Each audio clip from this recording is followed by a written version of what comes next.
From an era of scarcity to an age of choice overload. In the past, the daily decisions of baby boomers or Gen X were often constrained by physical and geographical boundaries. Information used to support choices came primarily from direct experience, word of mouth, or a handful of expert sources. This inherent limitation kept expectations within a reasonable threshold. When options were few, post-choice regret was a rare visitor. A better option was rarely tangible or as easily accessible as it is today. This environment allowed previous generations to achieve happiness more easily through the principle of basic satisfaction, unhaunted by the nagging thought, if only I searched a bit more, I might have found something better. Fast forward to 2026, the digital world has radically restructured our decision-making through the concept of hyperchoice, found in everything from Netflix and Spotify to global investment portfolios. We are no longer confined by the local corner store. Instead, we navigate a perfect market that pressures us to become maximizers, those who feel compelled to choose only the absolute best. Technologies and algorithms, meant to assist us, instead act as catalysts for perpetual social comparison. The resulting exhaustion isn't just eyestrain. It is cognitive overload, a state where the prefrontal cortex buckles under the heavy burden of evaluating the opportunity cost of the thousands of choices we did not select. The conformity trap, when choice is driven by fear rather than desire. Amidst this abundance, a secondary layer of conflict emerges, social pressure that nudges us away from authentic satisfaction toward social safety. Many fall into the grip of FOMO, fear of missing out, or the dread of making a mistake that might lead to online criticism or bullying. These fears force us to choose what society labels as the best or the trendiest, be it trading stocks based on a viral wave, buying products endorsed by influencers, or watching a series simply because it is trending. Deep down, we may neither understand nor enjoy these things. We become decision makers following someone else's compass, fearing that choosing something different will make us appear foolish or outdated. This friction against our true nature is the root of chronic mental fatigue. Deciding based on trends to avoid judgment results in a loss of self. Within the selection process, we become unsure of what we truly want because the roar of social validation drowns out the whisper of our own hearts. When we choose according to others and the result is lackluster, we feel empty and isolated, unable to explain the rationale of that choice even to ourselves. This lack of reasoning in choice leaves many young people feeling that their lives are driven by the momentum of the digital world rather than by their own hands. Mental health crisis and the pressure on modern generations in the era of hyperchoice. Research from the Decision Lab and global mental health surveys reflect that this issue has escalated beyond mere annoyance into a psychological crisis. Studies on the tyranny of choice clearly state that while satisfaction increases with a few options, it hits an inflection point where it plummets. Humans begin to feel an overwhelming sense of responsibility. If you choose poorly in a world with only one option, you can blame fate. But if you choose poorly in a world of a million options, you blame yourself mercilessly. This self-blame is a cornerstone of depression and anxiety in Gen Z and Gen Alpha, who have been raised on the myth that limitless choice equals boundless freedom, when in reality, it can be a spiritual cage.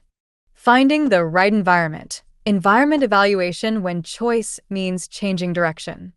Once we realize our identity may not align with our current surroundings, the vital step is to evaluate what kind of society is worthy of our energy.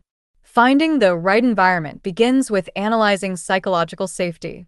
If a society allows you to speak of mistakes or differing opinions without judgment or bullying, that is a positive signal. A suitable environment should encourage us to be happy satisficers, having a collective goal but allowing the freedom to choose methods that suit our individual nature. Furthermore, we must consider the core values of that society. If the current environment values only superficiality or toxic competition, staying there will only turn us into miserable maximizers. Stepping out to find a niche community, groups with specific interests that embrace diversity, helps reduce the pressure of social comparison. We then find that our decisions carry more meaning, when surrounded by those ready to understand and support our unique path. The power of walking away, the victory of saying no. In a world that glorifies persistence and grinding it out, walking away from what isn't us is often branded as giving up. Yet, if one has truly studied and understood the situation to its core, fleeing from what does not resonate with the heart is a grand victory over the ego. Withdrawing to preserve life energy for what is worthy is a high form of bravery. As the Western proverb goes, knowing when to walk away is wisdom. Being able to is courage. Walking away with your head held high is dignity. Accepting that we do not fit into something after giving it our best effort isn't failure. It is filtering life down to its essence. Chinese philosophy offers a profound perspective on adapting to circumstances, meaning to know the difficulty and withdraw. This retreat isn't cowardice, it is the preservation of spiritual integrity while waiting for the right time and place. True victory isn't found in standing firm in a place that isn't yours, it is found in the courage to affirm to yourself, "This is not my path," and setting out toward a direction that aligns with the rhythm of your own heart. The two-sided mirror, judgmental versus supportive environments. To see this clearly, consider a young professional choosing a career. In a judgmental environment, success is a single standard, perhaps a high-paying role in a famous multinational. If they choose to go freelance or follow a niche passion, they face loaded questions. Why didn't you choose better? Or, are you sure you want to waste this opportunity? This environment forces them to be a maximizer, chasing a perfection defined by others, leading to burnout. Conversely, a supportive environment embraces diversity. In a creative community or an agile-based organization, members are given room for trial and error. If the same individual chooses an unconventional path, this society asks, "How does this align with your values?" and offers support. This allows them to be a happy satisficer, choosing what is good enough for them without the fear of being bullied. The judgmental society focuses on universally accepted results, while the supportive society focuses on the process of growth and alignment with the individual's heart, a factor that drastically reduces post-choice regret. The art of harmony, herbutong, and the freedom to be yourself. In a vast world of diverse cultures, trying to blend in until your identity vanishes is not the answer. Confucian philosophy speaks of herbutong, which translates to seeking harmony, but maintaining difference. This teaches us that we can coexist peacefully, harmony, without needing to be identical, uniformity. Being different in taste or lifestyle is not a flaw, provided it is true to your heart and does not violate the well-being of the collective. As the English quote goes, "To be yourself in a world that is constantly trying to make you something else is the greatest accomplishment." The elegance of living lies in accepting that everyone has a different way of thinking.